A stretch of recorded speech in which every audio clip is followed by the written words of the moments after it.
بسم الله الرحمن الرحيم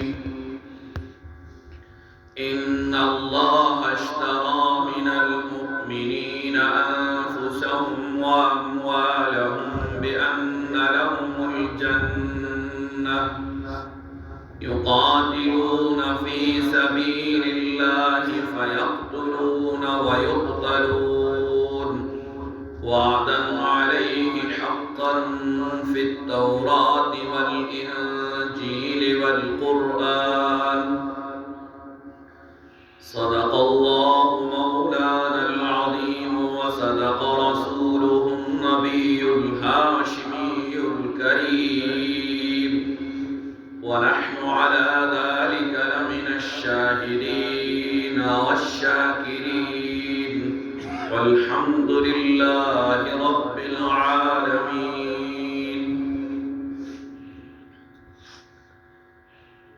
میرے محترم دوستو، میرے دیوقار، غیرت مند، جرأت مند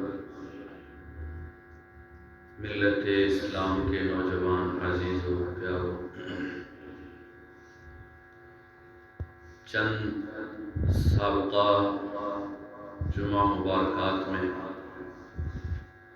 آپ حضرات کے حضور نبی اکرم سرور دو عالم فخر رسول حضرت محمد مصطفیٰ صلی اللہ علیہ وسلم کے سیرت کے عنوان سے مختلف پہلوؤں سے آپ کے ایمان کو اور اپنے ایمان کو تازگی بخشوا رہا تھا. میرے محترم دوستو، یقیناً ایک دن مجھ اور آپ کو ان ہستیوں کے حضور حاضری ضرورت ہوگی. اب نبی پاک صلی اللہ علیہ وسلم نے جن جانثاروں پر محنت کی ہے اس جماعت کا نام ہے صحابہ. اللہ کے رسول کے شاگردوں کا نام ہے صحابہ. اس میں بھی آپ میرے مقتدی ہیں، میری بات سماعت فرماتے ہیں. ہر ایک کو اس کی ضرورت ہوتی ہے، جیسے کھیتی کو پانی کی ضرورت پڑتی ہے، ایسے ہی میرے ایمان کی کھیتی کو ان نصیحتوں کی ضرورت پڑتی ہے. اللہ کے لاڈلے پیغمبر کی جماعت جو مخلصین تھے، جو سچے تھے، ایمان کی حالت میں زیارت ہوئی، ایمان کی حالت میں موت نصیب ہوئی. پروردگار عالم ہمارا بھی خاتمہ ایمان پر فرمائے. میرے دوستو، اللہ کے رسول کے سننے والا کافی نہیں ہے. ایسے بھی کچھ لوگ اللہ کے رسول کے زمانے میں ملیں گے جنہوں نے سماع تو بہت کیا، قرآن کو اترتا دیکھا، جبریل کو اپنی آنکھوں سے دیکھا، اللہ کے لاڈلے پیغمبر کے معجزات کو اپنی آنکھوں سے دیکھا، لیکن بدنصیب وہ لوگ ہیں تاریخ میں جن کی تعداد 300 کے لگ بھگ ہوتی ہے، جن کو منافق کہا جاتا ہے. اللہ کے رسول کے پیچھے نمازیں پڑھنا، اللہ کے لاڈلے پیغمبر سچے چہرے کی زیارت کرنا، قرآن کو وحی کی صورت میں اتر کر دیکھنا، پھر بھی ایمان کی دولت سے فیضیاب نہ ہونا بہت بڑی بدبختی ہے. رب ذوالجلال ہمیں اخلاص نصیب فرمائے. سب سے بڑی دولت دوستو اخلاص ہے، سچائی ہے. اعمال کی کثرت اللہ کو نہیں چاہیے. لَن يَنَالَ اللَّهَ لُحُومُهَا وَلَا دِمَاؤُهَا وَلَكِنْ يَنَالُهُ التَّقْوَىٰ مِنكُمْ. اللہ کہتے ہیں نا، تمہارا مجھے ظاہری شکل و شباہت چاہیے، تمہارے اندر کا تقویٰ چاہیے، اللہ کا ڈر، اللہ سے محبت، لاڈلے پیغمبر کا عشق و جذبہ و ولولہ، دین سے پیار، دین کے طریقوں پہ چلنے کا شوق، یہ اللہ کو چاہیے. ایک آدمی دن رات نمازیں پڑھتا ہے، تہجد کی نماز قضا نہیں ہوتی، لیکن لوگوں کے بابا کے لیے کرتا ہے. اللہ کہتے ہیں مجھے درکار نہیں، تمہارا تو اخلاص مجھے چاہیے. تو اس جماعت کا نام جو رسول اللہ کو دیکھا، ایمان کی حالت میں دیکھا، ایمان کے جذبے سے دیکھا، لاڈلے پیغمبر کو اپنے ایمانی قوت سے محبت سے، عشق سے دیدار کرتے رہے اور اپنے ایمانوں کو سیراب کرتے رہے، اس جماعت کا نام مخلص صحابہ ہے۔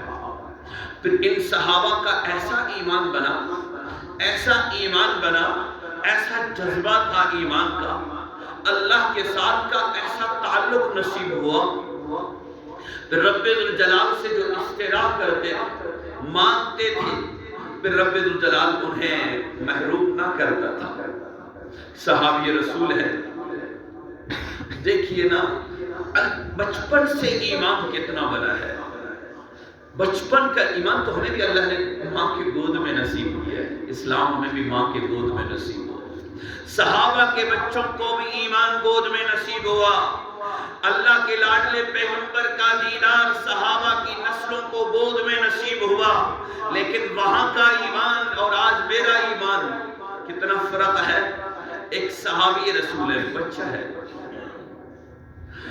عمیر بن سعد رضی اللہ تعالیٰ عنہ، اللہ کے رسول سے اخلاصی محبت کیا کرتے تھے، دلی محبت تھی، دلی محبت۔ اللہ کے رسول کے پہلوؤں کو کیوں بیان کرتے ہیں؟ اللہ ہمیں سچی محبت نصیب فرمائے۔ سچی محبت اللہ کو درکار ہے۔ النبی اولیٰ بالمؤمنین من انفسہم وازواجہ امہاتہم، نبی سے پیار اپنی جانوں اور اپنے مال سے زیادہ ہو، ان سے پیار اپنی جان سے بڑھ کر ہو، اپنی اولاد سے بڑھ کر ہو، ثروت جاہ مقام مکان سے بڑھ کر ہو، تب ایمان کامل ہے۔ تو صحابی رسول اللہ کے رسول سے پیار کرتے تھے۔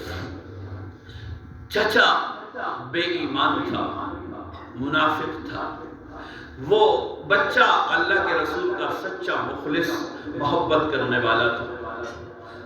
چچا نے کہا تجھے پال میں رہا ہوں، باپ تم فوت ہوا تھا، تیری ماں ہے، تو یتیم بچہ ہے، میری پرورش میں ہے، میں ہی تجھے کپڑے دے رہا ہوں، میں ہی تجھے کھانا دے رہا ہوں، جب رسول اللہ کو چھوڑے گا تو تیرا خیال رکھوں گا، یہ جو تو روز آتا جاتا ہے یہ سلسلے چھوڑ دے، اور روز جو اس کے تذکرے کرتا ہے یہ بھی چھوڑ دے۔ تذکرہ بھی ثواب ہے، اللہ کے رسول کا تذکرہ بھی ثواب ہے۔ آپ کے ایمان کے بننے کا ذریعہ، میرے ایمان کی تجلی کو نورانیت کے بخشنے کا ذریعہ ہے میرے محبوب کا تذکرہ۔ میرا عین ایمان ہے محمد رسول اللہ کا تذکرہ۔ وہ کہتا ہے رسول اللہ کا تذکرہ عبادت ہے، ہاں عبادت ہے۔ میرے رب نے الف لام میم سے لے کر والناس تک قرآن کے ہر حرف پر میرے محبوب کا تذکرہ کیا ہے۔ قرآن سے عشق، اللہ کا عشق اپنے محبوب سے دیکھیے، نظر آ جائے گا اللہ اپنے محبوب سے کتنا پیار کرتا ہے۔ تو اس کے پیار کا تذکرہ بھی عبادت ہے، سننا عبادت، سنانا عبادت ہے۔ یہ کوئی ادنا ہستی ہے، آج کی تاریخ کی ہسٹری اور آپ بدل رہے ہیں ہم محمد رسول اللہ کائنات کا وجہ ہے، جس کے صدقے اللہ نے دنیا اور آسمان زمین کو سجایا بنایا، جس کا وسیلہ ہوں میں دنیا میں آمد کا۔ محمد ربی نہ ہوتا، نہ آدم ہوتا، نہ آدم کی کوئی نسل ہوتی، نہ آسمان ہوتا، نہ زمین ہوتی، نہ زمین پانی پہ بچھی بھی ہوتی، نہ چمکتا سورج ہوتا، نہ جگمگاتے ستارے ہوتے، نہ میٹھے بخشنے والا اور یہ چاندنی ہوتی، کچھ نہ ہوتا جب محمد رسول اللہ نہ ہوتا۔ اس کا تذکرہ عبادت ہے، ایمان کی تجلی کا باعث ہے اور میری شفاعت کا سبب ہے۔ میرے دامن میں شفاعت بخشنے والا، بھرنے والا ہے یہ تذکرہ۔ تو اللہ کے رسول سے وہ پیار کرتا تھا، اور جب سچی محبت ہوگی نا تو بندے کو یہ لالچیں سمجھ نہیں آتی۔ بے ایمان، کمزور ایمان نماز چھوڑتا ہے لالچ کے لیے، دکان بند نہیں کر سکتا ہے نماز کے کام۔ حی علی الفلاح کی صدا پر دکان بند کرنا، اسے وہ نظر آ رہا ہے نا، کوئی آمدنی نظر آتی ہوتی ہے۔ یہ ایسا بہت کمزور، صحابہ میں یہ چیز نہیں تھی لالچ کی، اس لیے تو مخلص ہے۔ صحابہ کا تذکرہ اولئک هم المفلحون، اولئک هم الراشدون، اولئک کتب فی قلوبہم الایمان۔ اللہ کہتے ہیں تم کہاں جا رہے ہو؟ فإن آمنوا بمثل ما آمنتم به فقد اهتدوا۔ تم صحابہ جیسے ایمان تو لاؤ نا، پھر تو تم کامیاب ہو۔ اللہ کے رسول نے فرمایا بیائیہم، میرے محبوب کے ستارے ہیں جس کے نقش قدم پہ تو چلو تم کامیاب ہو۔ تو وہ صحابی رسول کو چچا کہہ رہا ہے، لالچ دلوا کر کہہ رہا ہے، دنیا لالچ ہے۔ دنیا سے جب محبت ہوتی ہے نا، پھر آخرت ذرا کمزور دکھتا ہے. موت کی دھمکی بھی کوئی نہیں ڈراتی ہے. اللہ جب دوزخ سے ڈراتا ہے بھی یہ دھمکی نہیں کھائی جاتی ہے. جنت کی لالچ دکھاتا ہے بھی کہتا ہے یہ نقد کا سودا ہے. جنت کس نے دیکھی ہے؟ دوزخ کا پکڑ کس نے دیکھا ہے؟ سرابیلہم من قطران وتغشا وجوہہم النار، یہ کس نے دیکھا ہے؟ اللہ کہہ رہے ہیں تجھے کپڑا دوزخ کا لباس کا پہنا دوں گا تو دن رات پکارے گا، 1000 سال تک پکارے گا، تجھے پانی کا ایک گھونٹ تک نہیں دیا جائے گا. یہ معمولی ہے. یہ دوزخ سے ڈرایا جا رہا ہے. کہتا ہے یار دیکھا جائے گا، وہ تو غفور رحیم ہے، وہ بڑا کریم ہے.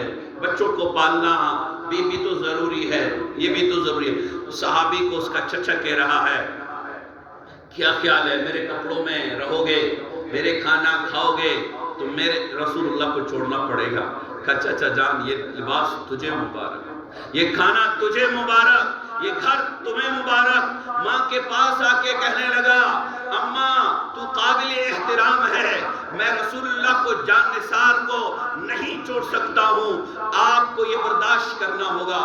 ماں نے کہا بیٹے تیری پیار کی وجہ سے مجھے بھی رسول اللہ سے محبت ہے، تو بھی اسے جب تو اسے نہیں چھوڑ سکتا ہے تو میں بھی اسے نہیں چھوڑ سکتی ہوں. کہا گھر سے نکالنا پڑے گا. کہا نکل جاؤں گی. کہا کپڑے بھی چچا کے اتارنے پڑیں گے. کہا اتر جائیں. چچا نے کہا تیرے تن کے لباس تک بھی میرا ہے، یہ بھی اتارنا پڑے گا. کہا اتر جائیں. اس ہستی کو دل میں اترے ہوئے کو واپس نہیں نکالا جا سکتا ہے.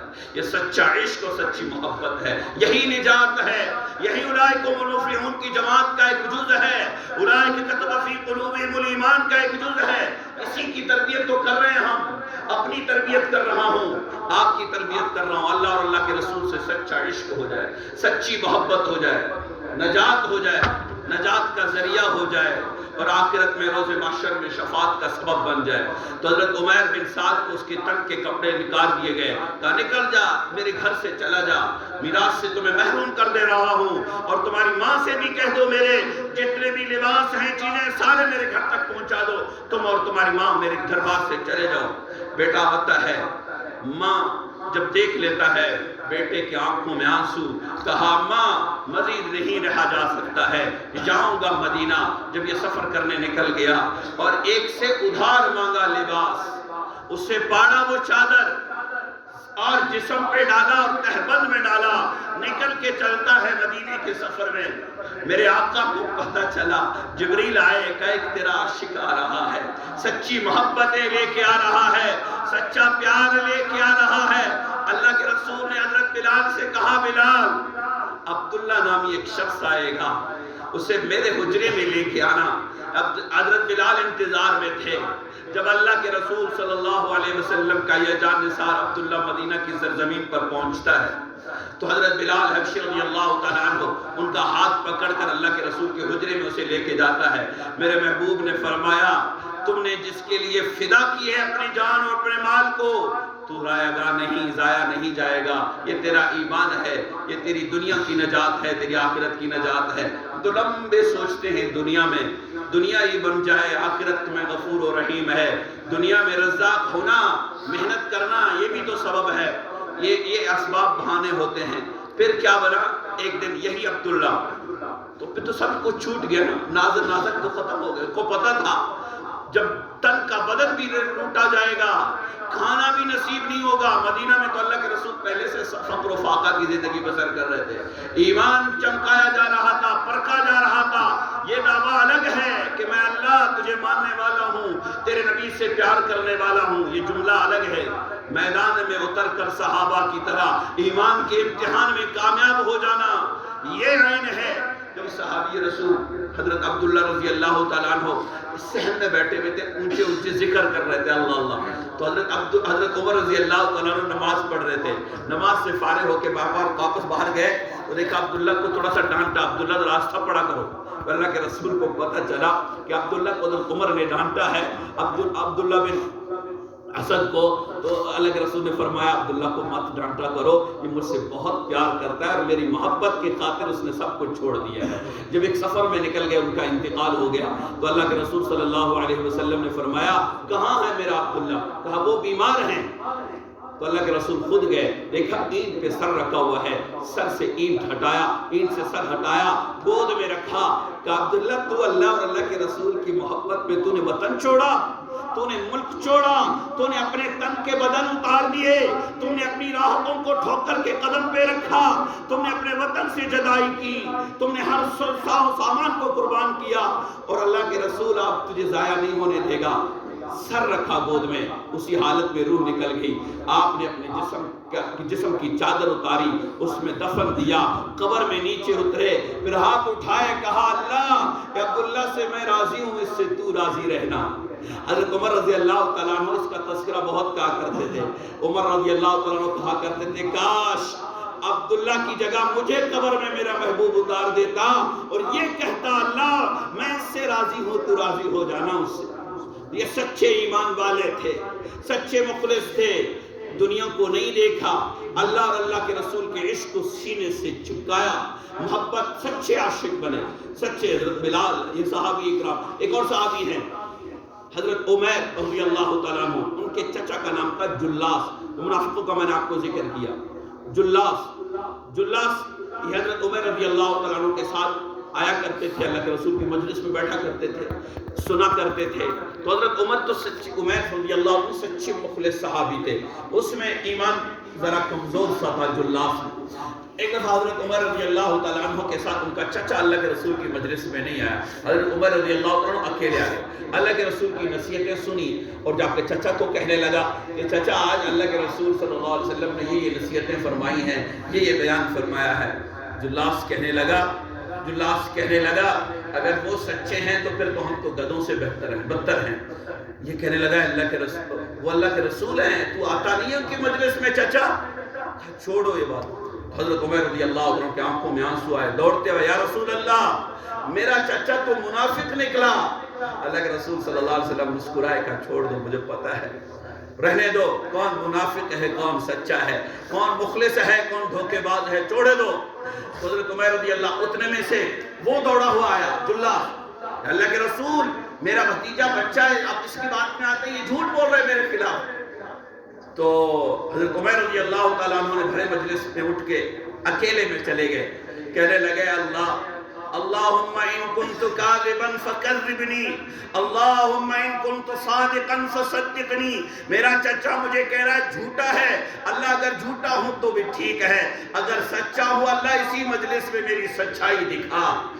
جبرائیل آئے، یہ ابھی مصلی سے نہیں اٹھے تھے کہ جبرائیل امین آئے، کہنے لگے یحلفونہ علی الکذب، اس طرح کے الفاظ ہیں، سورۃ التوبہ کی آیات ہیں، مجھے کہنے لگے یہ جھوٹ بول رہے ہیں، بات کے اور ہیں دل کے اور ہیں۔ تو اللہ کے رسول صلی اللہ علیہ وسلم نے حضرت عمر رضی اللہ عنہ کو سینے سے لگایا، اللہ اور اللہ کے رسول کی وجہ سے سچے ہو جاؤ، اللہ خود دفاع کرنے اترتا ہے، اللہ خود دفاع کرتا ہے۔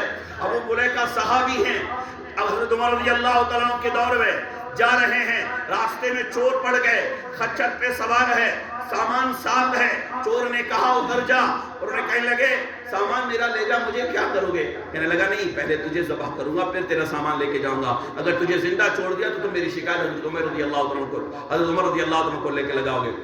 یہ حضرت عمر کے زمانے کی بات ہے۔ ابھی بھی اس بھائی نے جو پرچی مجھے دی ہے، مجھے پتا ہے وہ نوجوان کوئی 19-20 سال کا ہے، موٹر سائیکل پر وہ چوروں نے اس کو پکڑا اور اس کی وجہ سے اس کو شہادت کروا دی۔ دنیا ہے، یہ دولت ہے، کہاں تک؟ موت نہیں آئے گی، انہی سے اپنے بچوں کا پیٹ پالیں گے، انہی سے اپنے بچوں کا پیٹ پالیں گے، اور یہ بچے بڑھیں گے اور اللہ کو سجدے لگائیں گے، اور اللہ کہے گا آجا تو بہت سجدے والا ہے، تیری نمازیں بڑی اچھی ہیں، تو جب دعا اٹھائے گا تو میں تیری قبول کروں گا۔ کیا دولت کی اوقات ہے؟ کیا 1 روپیہ کی اوقات ہے؟ کیا پیسے کی اوقات ہے؟ جان کے مقابلے میں دنیا کی کوئی اوقات ہے؟ لزوال الدنیا هون واللہ، اپنے آپ کو مسلمان کہتے ہیں، لا الہ الا اللہ محمد رسول اللہ کہہ کر اس کا خون اور اس کے جسم کا خون اتار کر اس کو ختم کر دیتے ہیں، ان کے ماں باپ کو دکھی نہیں بناتے ہیں۔ پھر یہی اٹھ کے اٹھائیں گے، ہاتھ اٹھائیں گے، اللہ میری توبہ قبول کر دے، اے اللہ میری وجہ سے بارش کر دے، بارش کے لیے ہاتھ اٹھائیں گے، اور پاکیزہ خون۔ ایک صحابی رسول ہے، بیچ میں واقعہ سناؤں گا، صحابی رسول ہے، اللہ کے رسول صلی اللہ علیہ وسلم کے زمانہ ہے کہ ایک صحابی مزدوری کرنے کو نکل گئے، گھر سے مزدوری کرنے کو نکل گئے، شام کو واپس آئے، کوئی مزدوری نہیں ملی، اگلا روز ہوا، شام کو واپس آیا، کوئی مزدوری نہیں، بھوکے بچے بھوک سے انتظار کر رہے ہیں، بیوی کہہ رہی ہے کوئی مزدوری نہیں ملی، کوئی بات نہیں آپ پریشان نہ ہونا، فاقہ میرے محبوب کی تو سنت ہے، اللہ کے رسول کی نہیں ملتی ہے تو کیا کرنا ہے؟ تیسرے دن نکل گئے، جب نکل کے جانے لگے تو بیوی نے پیچھے سے آواز دی، کہا ادھر آ، شوہر کو بلایا، ادھر آ، کہا آپ اپنے بچوں پہ ترس کھا کے کہیں میری حالت پر، مجھے پتا ہے آپ تو برداشت کر لیں گے، میری حالت پر ترس کھا کے حرام لقمہ گھر میں نہ لانا، اپنے بچوں کے پیٹ کے لیے کسی اور کا پیٹ نہ پھاڑنا، کسی اور کے ہاتھوں پر خنجر نہیں چلانا، کسی ایک لقمہ ہم مر جائیں اسی حالت میں کوئی بات نہیں ہے۔ حوصلے دینے والے تھے، یا تو عورتیں ہماری پردہ کرے، وہاں تو ہمارے ہزاروں خواہشیں ہوتی ہیں، شوہروں کو مجبور کیا جاتا ہے، لانا پڑے گا، جہاں سے ہو لانا پڑے گا، حرام کما کے لانا پڑے گا۔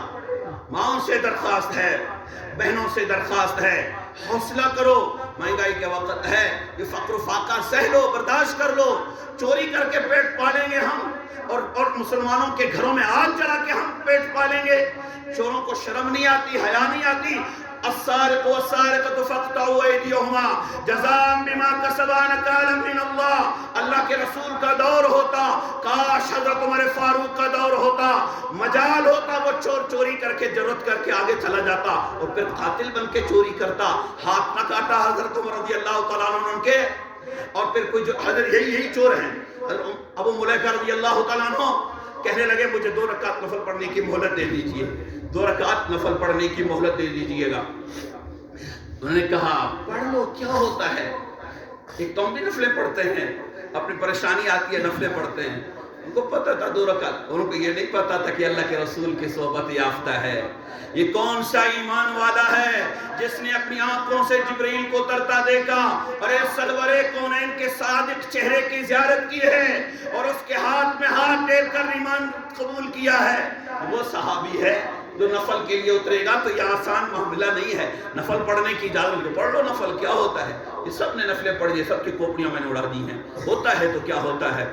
نفل کے لیے جب اترے، جب لمبی دعا ہوگی، دعا کر رہا ہے، لمبی دعا ہو گئی تو کہنے لگا یہ دعائیں اپنی لمبی چھوڑ دے، میں بھی نہیں چھوڑوں گا تمہیں۔ اترے میں سے اس نے تلوار جب اٹھائی، نیام سے ہٹائی اور یہ دعا میں مگن کہہ کے کہہ رہا ہے، یا ارحم الراحمین، یا فعال لما یرید، اے ساری دھرتی کو اپنی انگلی سے چلانے والے، طاقت والے، تیرے دروازے پہ آیا ہوں، دستک دے رہا ہوں تجھے۔ یہ اپنی دنیا کی کسی طاقت کے دروازے پہ نہیں کھڑا ہوں، رب ذوالجلال اے فاطر السماوات والارض، انت تحکم بین عبادک فیما کانوا فی یختلفون، تیرے دروازے کو دستک دے رہا ہوں، میری مدد کو آجا۔ اور کوئی آواز آتی ہے لا تقتل، یہ ادھر کو دیکھتا ہے، ادھر کو دیکھتا ہے، کوئی اسے نظر نہیں آتا، پھر ٹھہر جاتا ہے۔ وہ پھر دعا لمبی ہو گئی، پھر اگلی دفعہ پھر اس کو مارنے کے لیے جب تلوار اٹھاتا ہے، اب اس دفعہ ماروں گا اسے، پھر کوئی صدا گرجتی ہوئی آواز آتی ہے لا تقتل، پھر اس کی تلوار نیچے کو لٹک جاتی ہے، دائیں بائیں دیکھتا ہے، کوئی نظر نہیں آتا۔ تیسری دفعہ جب اس نے تلوار عزم سے اٹھائی تو کوئی اس پر جھپٹا مارتا ہے اور اس کو آگ کی طرح آگ جلا کر راکھ بنا دیتا ہے۔ جب یہ اٹھتا ہے، نماز سے فارغ ہوتا ہے، ادھر دوڑتا ہے، دیکھتا ہے ایک نور کی طرح کی روشنی ہے، آسمان کی طرف جا رہا ہے، اسے پکار کے کہتا ہے تو کون ہے جو میری مدد کرنے کو آیا؟ میری مدد کرنے کو نہیں، میرے رب نے تجھے جو بھیجا ہے، یہ ایمان تھا نا کہ تیری مدد نہیں کی ہے۔ اللہ جو دنیا میں بھیجتا ہے کسی کو نا اسباب ذریعہ بناتا ہے، وہ بھی فخر کرتا ہے کہ میں نے دیکھو تیری مدد کی ہے، وہ یہ بھی سمجھتا ہے شاید آپ نے اس کی مدد کی ہے۔ ارے اللہ نے سبب بنایا، اللہ نے یہ صورت بنوائی، تیری مدد اس کے ذریعے سے کروائی، جان جاتا ہی نہیں اللہ کی طرف۔ ہر معاملے میں صحابہ کا ایمان تھا اور ہر معاملے میں نظر اللہ کی طرف اٹھتی تھی کہ میرے اللہ نے جو تجھے بھیجا ہے تو کون ہے؟ کہنے لگا جو تو دعا کر رہا تھا من یجیب المضطر اذا دعاہ، اس آیت پہ جو تو لٹک گیا اور جم گیا، اس آیت کا میں ایک موکل ہوں، میں نے رب سے درخواست کی کہ تیرا بندہ کوئی پکار رہا ہے، مجھے اجازت تو اس کی مدد کو جاتا ہوں، میرے رب نے تیری مدد کے لیے تجھے بھیجا ہے۔ تو یہ اللہ کے ساتھ کا جب تعلق مضبوط ہوتا ہے اور اللہ کے رسول سے جب پیار اور محبت ہونا، پھر اللہ یہ دے دیتا ہے۔ حضرت عقبہ رضی اللہ تعالیٰ عنہ ایک صحابی رسول ہے، حضرت عقبہ رضی اللہ، ان کا بیٹا ہے حضرت بشیر رضی اللہ تعالیٰ عنہ، 8 سال کی عمر ہے، اور حضرت بشیر رضی اللہ عنہ اکلوتا بچہ ہے، ماں فوت ہو گئی، باپ پرورش کرتے کرتے 8 سال کی عمر کو پہنچے۔ جنگ احد کا واقعہ پیش آتا ہے، جنگ احد کے لیے اللہ کے رسول نے اعلان فرمایا بھائی کون ہے انفروا خفافا وثقالا وجاہدوا فی سبیل اللہ باموالکم وانفسکم، کون ہے جو اللہ کے راستے میں نکلے گا؟ اور ہلکے ہو بوجھے ہو نکل جاؤ اللہ کو راضی کرنے کے لیے. اسی طرح کی ایک اور آیت اتری نا، لا يستوي القاعدون من المؤمنین والمجاہدون فی سبیل اللہ. پہلے یہ الفاظ اترے. یہ الفاظ جب اترے تو حضرت عبداللہ بن ام مکتوم ایک نابینا صحابی ہیں، ان کو پتا چلا اس آیت کا ترجمہ ہے وہ لوگ کبھی بھی برابر نہیں ہو سکتے جو گھروں میں لیٹ کر مزے کر رہے ہیں اور وہ لوگ جو اللہ کے راستے میں منافقوں اور کافروں سے لڑ رہے ہیں، یہ دونوں برابر نہیں ہو سکتے. جب یہ آیت اتری تو حضرت عبداللہ بن ام مکتوم رضی اللہ تعالیٰ عنہ کہنے لگے اللہ یہ تو نے کیا فیصلہ کر دیا، میں تو نابینا میں جا ہی نہیں سکتا ہوں تو کیا میں ان کے برابر میں نہیں ہو سکتا ہوں. اللہ نے جبریل کو بولا قیامت کی صبح تک آیت کا رخ بدل دو. یہ صحابی رسول ہے. لا يستوي القاعدون من المؤمنین غیر اولی الضرر والمجاہدون فی سبیل اللہ. غیر اولی الضرر یعنی بنا عذر کے جو گھر میں بیٹھے ہوئے ہیں وہ برابر نہیں ہو سکتے مجاہدین کے جو اللہ کے راستے میں لڑ رہے ہیں. تو یہ تھا اللہ کے ساتھ کا تعلق، اللہ کے ساتھ کی محبت. حضرت عقبہ رضی اللہ عنہ کا اعلان ہو گیا کون ہے جو اللہ کے راستے کے لیے اپنے آپ کو قربان کرے گا، اپنے مال اور جان کی قربانی دے گا. اب بیٹے کے پاس آیا کہ بیٹا تو اکلوتا ہے، تجھے پالنے والا کوئی نہیں ہے پیچھے، تجھے سنبھالنے والا بھی کوئی نہیں ہے، کیا خیال ہے تیرا خیال داری کروں یا میں چلا جاؤں. کہنے لگا وہ بھی تربیت ہے، ایمان آخر جڑ کے ساتھ مضبوط ہو کے ابھر رہا تھا. کہنے لگے ابا جان چلا جا، یہ اللہ کے رسول کا اعلان ہے، چلا جا، کوئی میری پرواہ کوئی نہ کر، چلا جا. جب باپ تیار ہوتا ہے بیٹے کو کچھ نصیحتیں کرتا ہے، بیٹا چند دن شاید تاخیر ہو جائے تو گزارا کر لینا، یہ چیز کل کو کھا لینا، یہ چیز پرسوں کو کھا لینا، اکیلا کتنا بستر ڈال کے. کہنے لگا انتظرک یا ابی، لیکن ابا تیرا انتظار کروں گا، میرا کون ہے پیچھے، تیرا انتظار کروں گا. اللہ کے رسول صلی اللہ علیہ وسلم کی جماعت تیار ہو گئی. حضرت عقبہ رضی اللہ تعالیٰ عنہ بھی سفر کے لیے نکل گئے. تو حضرت عقبہ رضی اللہ تعالیٰ عنہ بچے کو اکیلے چھوڑ کے جانا اور 8 سال کی عمر ہو، بہت جرأت اور ہمت چاہیے ہوتا ہے، بہت مضبوط ایمان چاہیے ہوتا ہے. یہ اس وقت کی باری آتی ہے جب اللہ اور اللہ کے رسول سے سچی محبت ہو، جب النبی اولیٰ بالمؤمنین من انفسہم وازواجہم امہاتہم کا جذبہ ہوتا ہے. حضرت عقبہ رضی اللہ تعالیٰ عنہ چلے جاتے ہیں، بار بار مڑ کے بیٹے کو دیکھتا ہے، دور سے نصیحتیں کرتا ہے، اس حالت میں چلا جاتا ہے. ایک دن گزرتا ہے، دوسرا دن گزرتا ہے، چند دن گزرنے کے بعد قافلے کی واپسی کی خبر آتی ہے. تو یہ حضرت بشیر رضی اللہ تعالیٰ عنہ بھی میدان میں نکلتا ہے کہ ابا کو دیکھتا ہوں اس کا استقبال کر لوں گا. باہر نکل گئے، ایک قافلہ آیا، پوچھا میرا ابا؟ کہا پتہ نہیں. دوسرا قافلہ آیا، اس میں اللہ کے رسول صلی اللہ علیہ وسلم بھی آ رہے ہیں. اس میں سے دوڑے ہوئے گئے، اللہ کے رسول کے دامن کو پکڑا. کما فعل بی، میرے ابا کا کیا بنا؟ جب اس بچے نے اللہ کے رسول صلی اللہ علیہ وسلم سے سوال کیا تو کیا گزرتا ہوگا اس مشفق پر جس کے والد شہید ہوئے ہوں اور بچہ ایک ہو، ماں پہلے سے فوت ہوئی ہو. اللہ کے رسول نے چہرہ موڑ لیا، ادھر سے بچہ دوڑتا ہوا، ماں فعل بی، میرے باپ کا کیا بنا؟ اللہ کے رسول نے تیسری طرف سے جب چہرہ موڑا، گلے سے لگایا تو بشیر رضی اللہ عنہ اپنی واقعہ خود بیان کرتے ہیں، میرے رسول اللہ کا سارا چہرہ پانی تھا، آنکھوں پر سے آنسو ٹپک رہے تھے. سمجھ گیا میرا باپ شہید ہو گیا. کہا اللہ کے رسول تجھے راضی کرتے اور عرش والے کو راضی کرتے کرتے شہید ہو گیا تو ہونے دو. اللہ کے رسول نے فرمایا ایک فیصلہ کریں گے، آؤ بشیر پہ اور آپ، آج کے بعد اگر میں تیرا والد بن جاؤں اور عائشہ تیری ماں بن جائے تم راضی ہو؟ کہنے لگے عقبہ سے بڑھ کر تو ہے، میری ماں سے بڑھ کر اما عائشہ ہے، اس فیصلے کو قبول کرنے کے لیے میں تیار ہوں. یہ ایک زمانہ تھا صحابہ کی تربیت کا. اللہ ہمیں ان کے نقش قدم پہ صحیح چلنے کی توفیق عطا فرمائے. میرے دوستو حرام لقمے سے اپنے آپ کو بچاؤ، حلال لقمہ توڑا ہو کوئی بات نہیں ہے. چوروں سے کہوں گا تم کب تک دندناتے رہو گے؟ تم یہ خون بازیاں، یہ خون اور اپنے پیٹ اور بچوں کو پیٹ پالنے کے لیے تم اللہ اور اللہ کے رسول کو جنگ کے لیے للکارو گے.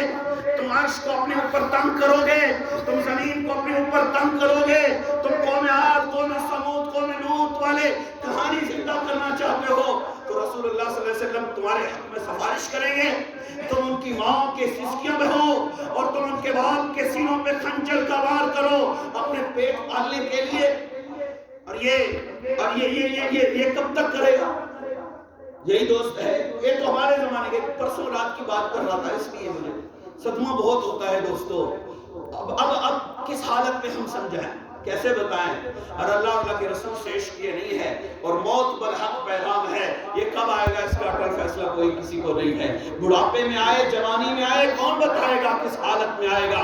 لیکن اس حالت میں اللہ سے موت چاہو کہ عرش کا مالک جب آپ جا رہے ہوں وہ آپ کا استقبال کرے، میزبان بنے۔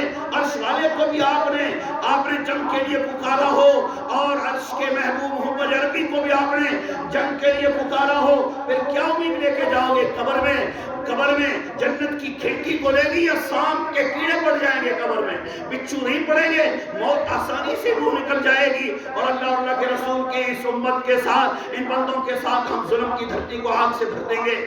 رب ذوالجلال اس مرحوم مظلوم امت پہ رحم فرما لے، سمجھ نصیب فرمائے، اللہ عقل نصیب فرمائے۔ نمازوں کا شوق ہوگا، جب اللہ سے محبت ہوگی اللہ حلال میں برکتیں نصیب کرے گا، اللہ حلال میں وہ کام آپ کے کرائے گا جو حرام کے کروڑوں سے نہیں ہوگا۔ حرام کے لقمے سے اپنے آپ کو بچاؤ، اپنی اولاد کو بچاؤ، اپنے آپ کی خون کی حفاظت کرو، اپنے اولادوں کے خون کی حفاظت کرو۔ ہمارے